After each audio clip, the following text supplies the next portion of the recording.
자, 25번은 사설시조입니다. 그래서 이 사설시조는 조선 후기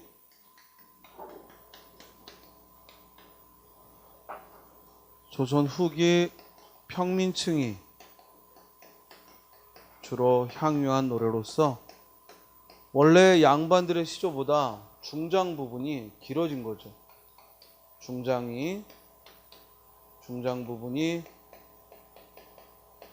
더 길어진 걸 사설시조라 해요. 당연히 그 내용도 평민들의 그 진솔한 감정이 주가 되고 대중음악처럼 그렇게 삶의 희로애락을 담은 것이 주된 내용입니다. 자, 이 노래에서도 창내고저 이내 가슴에 창내고저.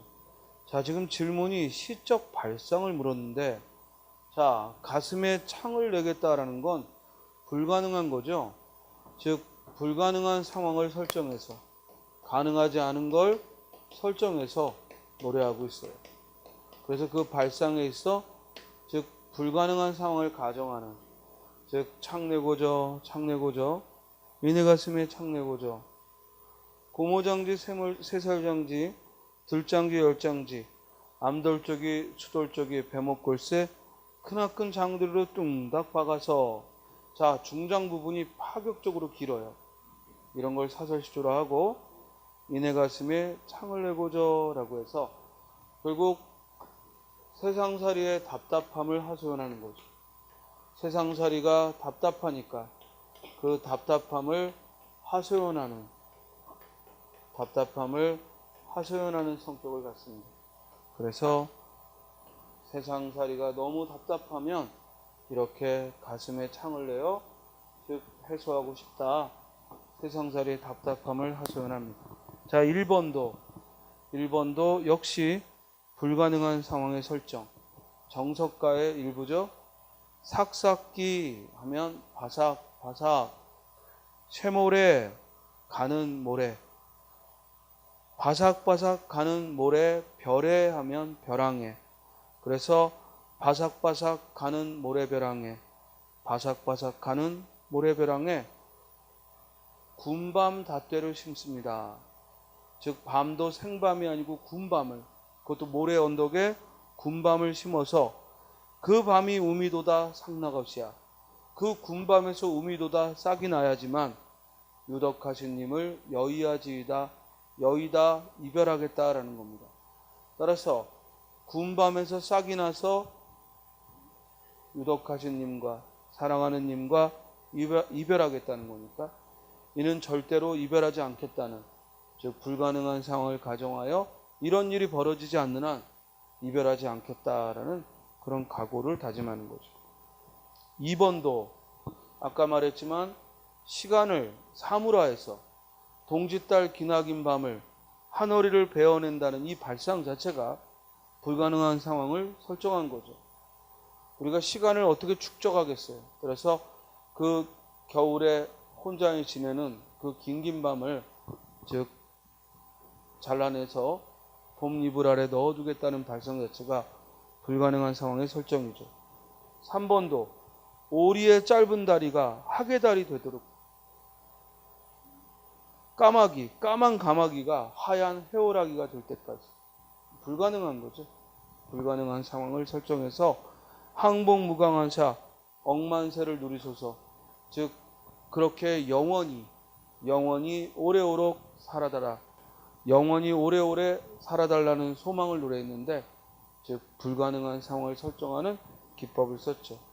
그러나 4번은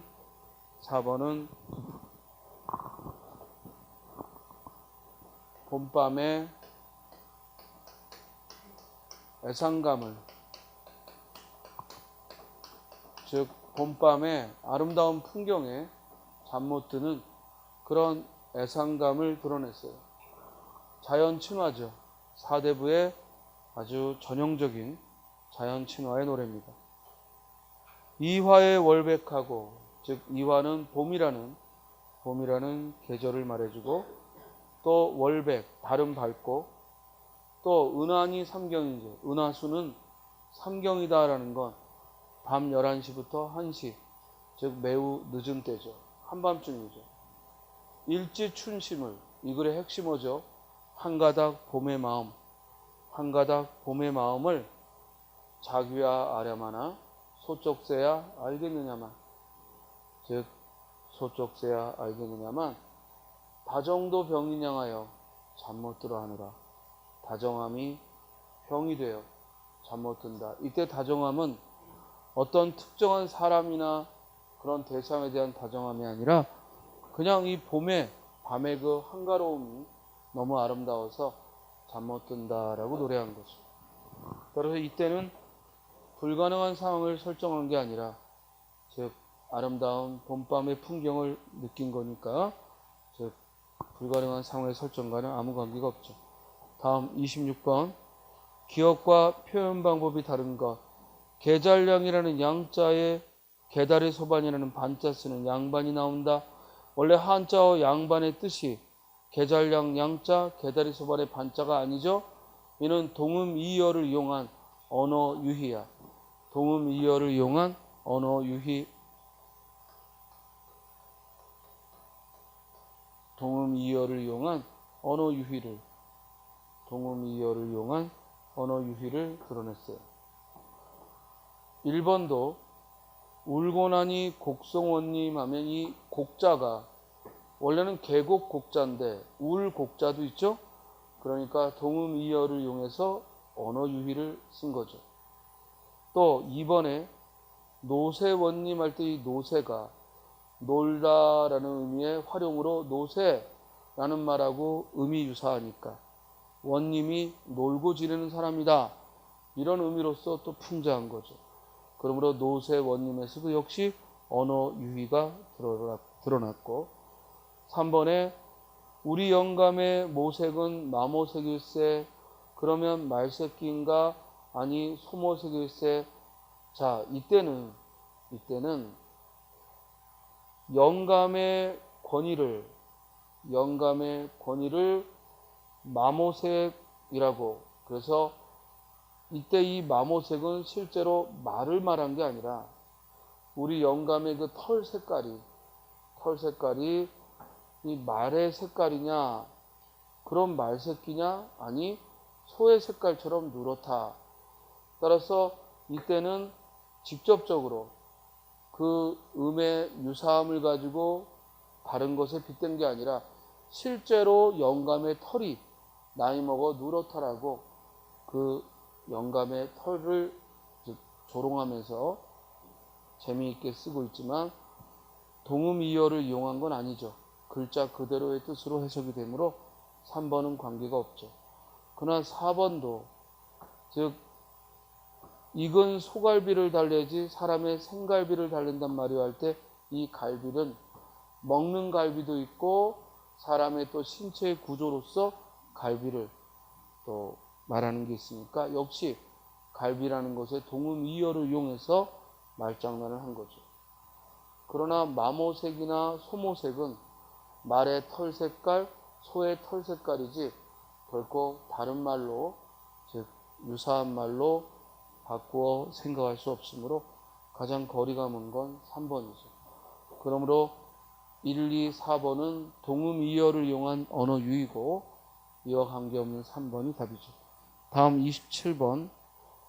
관동별곡의 가장 마지막 결사 부분이죠. 관동별곡의 결사 마지막 부분입니다. 밑줄 친 부분과 관계 깊은 한자 성어, 그러면 답은 빨리 나와야죠. 즉 이술 가져다가 사해 고르나나 억만창생을 다 취하게 만든 후에 그제야 다시 만나 또 한잔 하자꾸나 라는 말은 먼저 백성들을 염려하여 백성들에게 술을 주고 그들이 모두 취하면 그때 가서 우리가 다시 만나서 술에 취하자는 거니까 관찰사의 도리를 쓴 거예요. 먼저 백성들을 염려하고, 즉 자신들의 즐거움을 뒤에 취하겠다는 공직자의 태도, 관찰사의 태도를 드러냈으므로 답은 1번이죠. 선우후락, 먼저 걱정하고 뒤에 즐거움을 취한다는 얘기입니다. 안빈낙도고 즉 자신의 가난한 생활을 즐긴다는 것이고, 풍월주의는 자연을 사랑한다는 것, 천석고왕 역시 자연을 사랑한다라는 뜻이죠. 본문을 보면 송근을 베어 누워 소나무 뿌리를 베고 누워서 풋잠을 얼핏드니 꿈에 한 사람이 날다려 니롯말이 나에게 하는 말이. 그래서 거기 따옴표 친 부분은 일부러 원래 원문에는 없는데 여러분들에게 일부러 즉 꿈에서 신선이 하는 말을 표시해 놓은 거예요. 그대랄 내 모르랴. 그대를 내가 모르랴. 이때 그대는 누구야? 정철이고, 그리고 나는 신선이죠. 그대를 내가 모르랴. 상계의 진선이라. 즉 너는 원래 천상세계의 신선이다라는 거죠. 천상세계의 신선이었다. 그런데 황정경은 도교의 경전이에요. 도교의 경전, 불교의 금강경 이런 것처럼 도교의 경전이지. 그 경전의 한 글자를 어찌 그릇 읽어두고 어찌 잘못 읽고 인간에 내려와서, 인간 세상에 내려와서, 따라서 이때 인간은 다른 사람을 말하는 게 아니라 바로 속세, 세상, 인간 세계를 말하므로 그 앞에 상계하고 서로 대립된 시어죠. 상계는 천상 세계를 말하고 인간은 인간 세계를 가리키죠. 인간 세상에 내려와 우리를 따라오느냐? 잠깐만 가지 마라. 적은 덧 가지 마오. 잠깐만 가지 마라. 이 술 한 잔 먹어보라. 여기까지 즉 신선이 꿈에서 정철에게 술을 권하는 거죠. 그래서 북두성을 기울여, 북두칠성을 마치 국자처럼 북두칠성을 기울여서, 이게 꿈속의 상황이기 때문에 뭐든 가능하죠. 그래서 북두칠성을 기울여 창에 술을 부어, 은하수를 마치 술로 은하수를 부어 저 먹고 날 먹으날. 여기서 저는 신선이고 나는 정철이죠. 선어자를 기우니 화풍이 습습하여, 즉 부드러운 바람이 불어와서 양액을 추여드니, 양 겨드랑이를 축혀드니 구만리 장공에, 저 높은 공중에 적이면 난리로다. 잠깐이면 날 것도 같다. 그래서 지금 꿈속에서 술을 마시고 기분이 좋아서 마치 저 공중에 잠깐이면 저 공중에 날아갈 것 같다라고 쓴 거죠. 이 술을 가져다가 온 세상, 사해 온 세상에 고루 나누어서 억만창생을 다 취하게 만든 후에 그제야 곧혀 다시 만나서 또 한 잔을 하자꾸나. 이게 말 그대로 선우후락이에요. 즉 먼저 백성들을 염려하고 뒤에 즐거움을 취한다는 거죠. 말 디자하면 말을 마치자마자 학을 타고 공중으로 올라가니 공중의 옥쇼 소리, 공중의 옥피리 소리는 어제런가 그제런가, 즉 비몽사몽이란 얘기죠. 잠을 깨고 보니까 그 피리 소리가 이게 어제 들은 건지 그제 들은 건지 꿈속에서 들린 건지 지금 들린 건지. 따라서 이때 공중의 옥쇼 소리는 결국 원관념은 바람 소리죠. 바람 소리가 어제런가 그제런가. 나도 잠을 깨서 바다를 굽어보니 깊이를 모르는데 가인들 어찌하랴, 그 끝인들 어찌하겠는가. 그만큼 바다의 깊이를 알 수는 없다는 거죠. 명월이 천산 만나게 아니 비친 데 없다. 자, 이 마지막 구절을 우리가 낙구라고 하는데, 이 가사문학의 마지막 이 낙구가 가만히 음수율을 헤아려 보면 명월이 석자, 천산만나게 다섯자, 그리고 안이 비친 넉자, 대없다 석자, 3543이라는 시조의 종장과 똑같죠. 이렇게 시조의 종장과 똑같이 이 낙구를 음수율을 맞추면 이게 바로 조선 전기 가사문학의 특징이 돼요.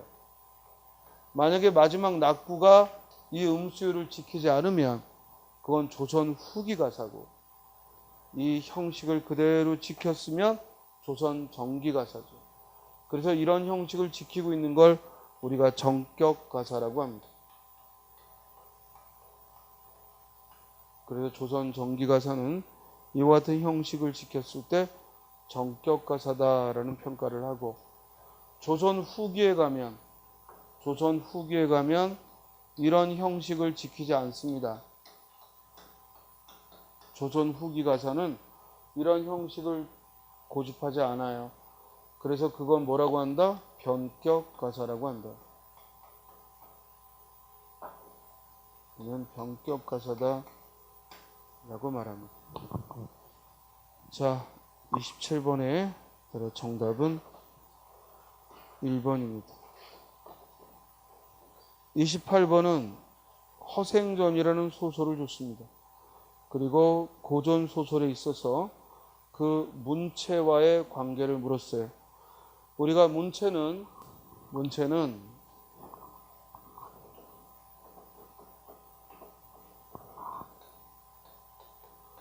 크게 두 가지, 즉 유형적 문체와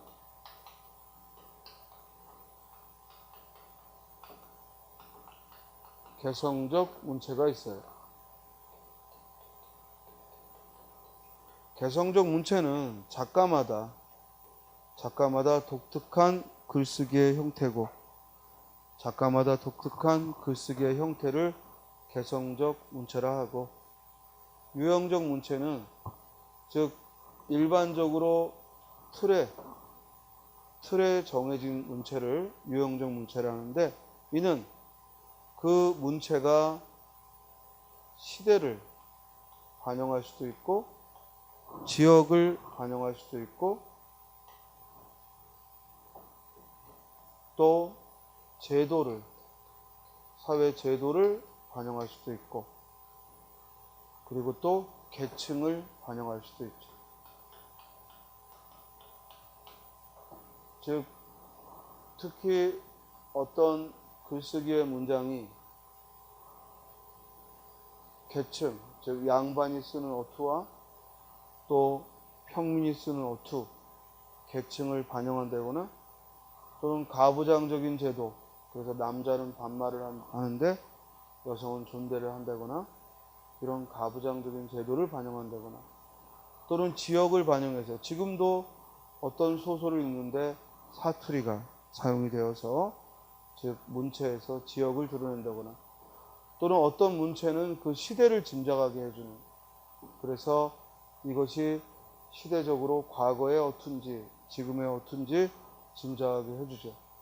그러면 여기 허생전의 이 대화에서 출제하고 싶은 건 소설 허생전에 대해서 알고 있느냐가 아니라 이 문체의 특징을 물었고, 허생은 사공을 만나 바다 밖에 혹시 사람이 살 만한 빈섬이 없던가 하고 헤라체에 반말을 했는데, 그 아래 대답하는 사공은 있습지요, 다 습지요, 놀라지 않습니다 라고 해서 높임을 보이고 있죠. 이는 문체가 뭘 반영한다? 계층을 반영한다. 문체가 양반은 그 아랫사람에게 하대를 하고, 아랫사람은 양반에게 처음 보는 사이라도 높이는, 즉 계층을 반영한다는 걸 보여주죠. 그럼 아래에서도 그와 같은 계층을 드러내는 거 1번이죠. 저 농군 여법시 하면 여보시게 검은소로 밭을 가니 컴컴하지 아니한지, 검은소로 밭을 가니까 컴컴하지 않냐.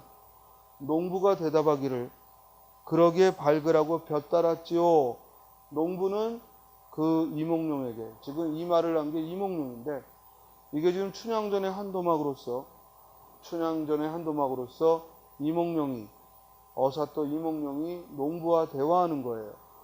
즉 그랬더니 농부가 밝으라고 볕 달았지요 하고 높였고, 다시 이몽룡은 농부에게 볕 달았으면 응당 더우려니 하고 반말을 했어요.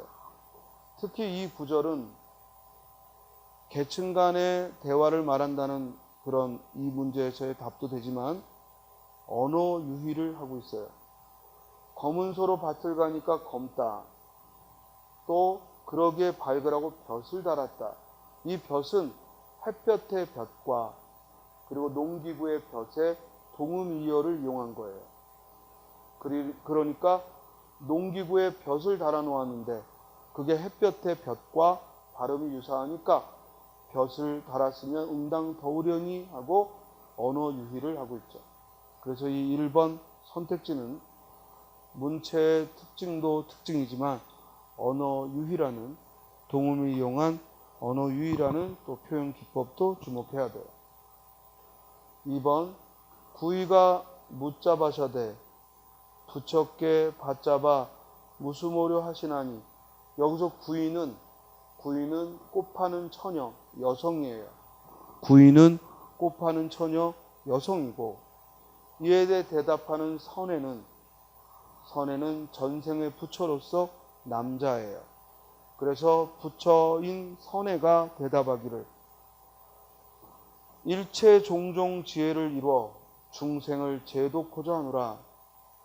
즉 일체라고 읽어야죠. 일체하면 모든 종류의 지혜를 이루어서, 이때 이루어하면 이루게 하여 사동문이죠. 즉 모든 지혜를 이루게 하여 중생들을 제도코자 하노라. 중생들을 구제하고자 한다 하고, 남자인 선에는 반말을 했고, 여성인 구이는 부처께 바쳐서 무엇하려 하십니까 하고 시를 써서 높임을 썼어요. 이는 가부장제, 남녀 가부장제의 사회 제도 때문에 오는 것이니까, 이는 사회 제도 구조에서 온다. 사회 제도 구조를 반영한 문체다 라고 말하는 거예요.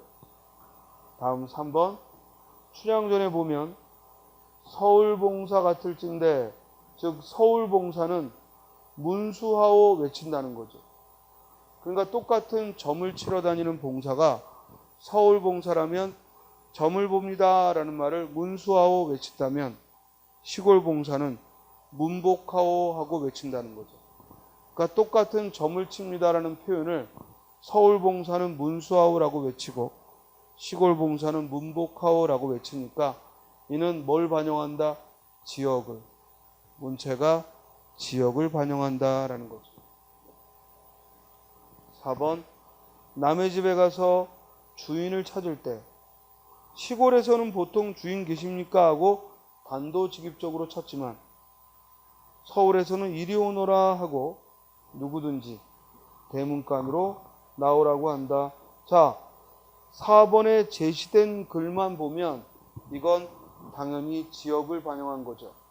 그런데 이 뒤에 또 어떤 구절이 있냐면, 과거에는 이리 오너라 라고 서울에서 말을 했지만 현대에는 여보세요 라고 한다는 거죠.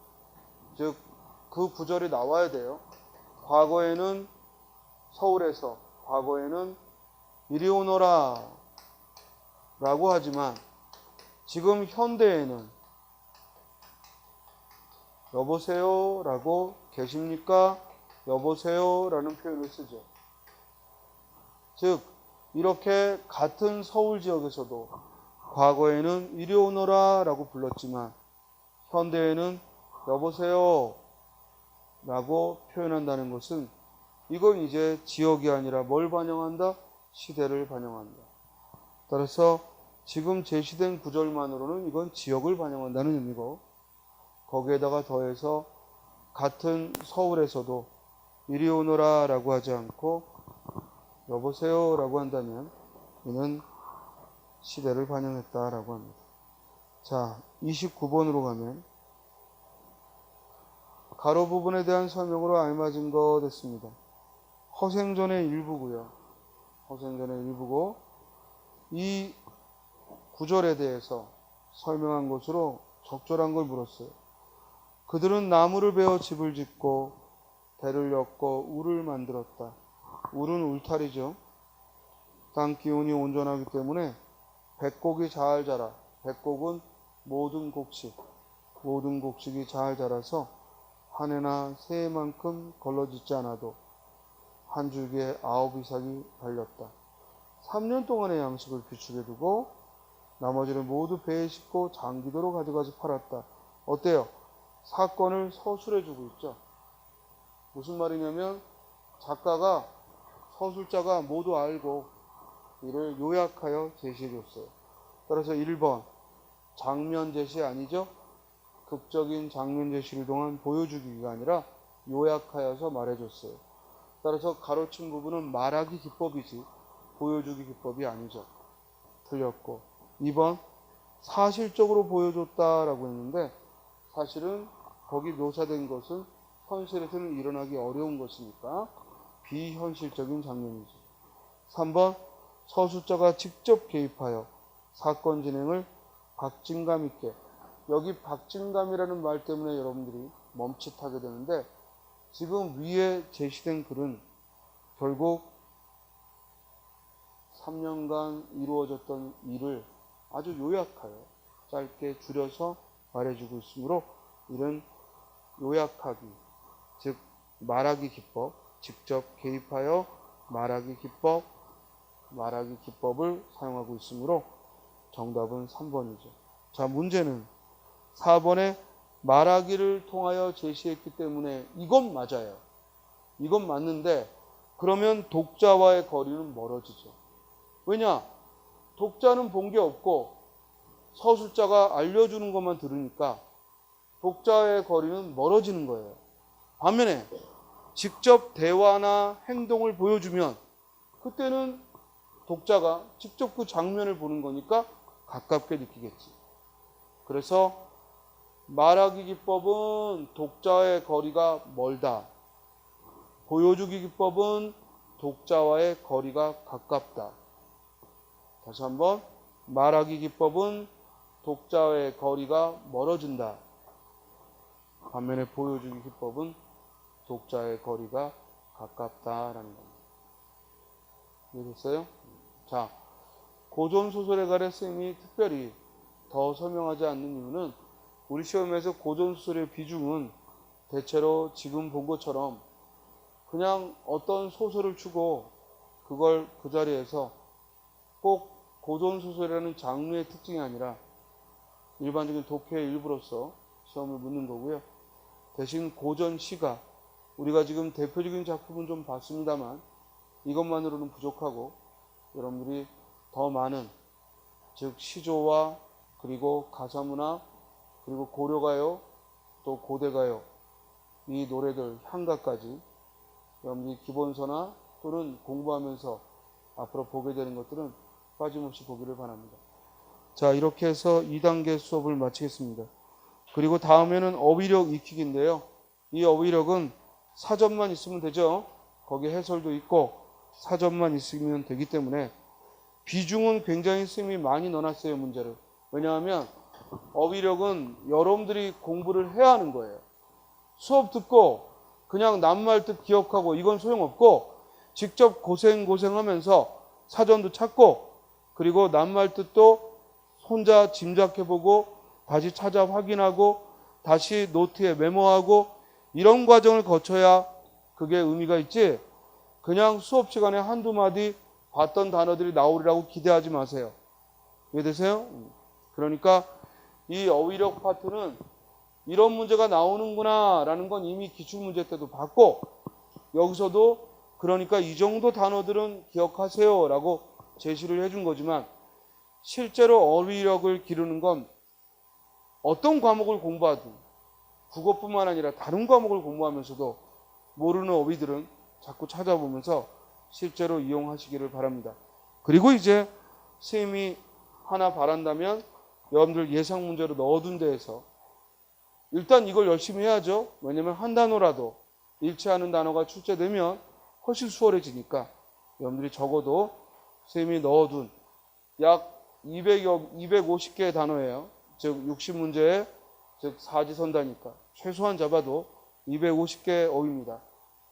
적어도 여기 있는 건 출제됐을 때 여러분들이 놓치면 안 되겠다라는 거예요. 한자어도 제시되어 있는 것만큼 반드시 암기하고 그리고 의미도 찾아보고 하면서 학습하기 바랍니다. 알겠죠? 자, 오늘 여기까지 하고요. 이제 오늘까지가 4주 맞죠? 2단계 수업 마치고 다음에는 이제 모의고사로 20문제씩 모의고사로 진행하는 수업을 또 하도록 하겠습니다. 맞나요? 예. 오늘 여기까지 하죠. 예, 수고하셨습니다.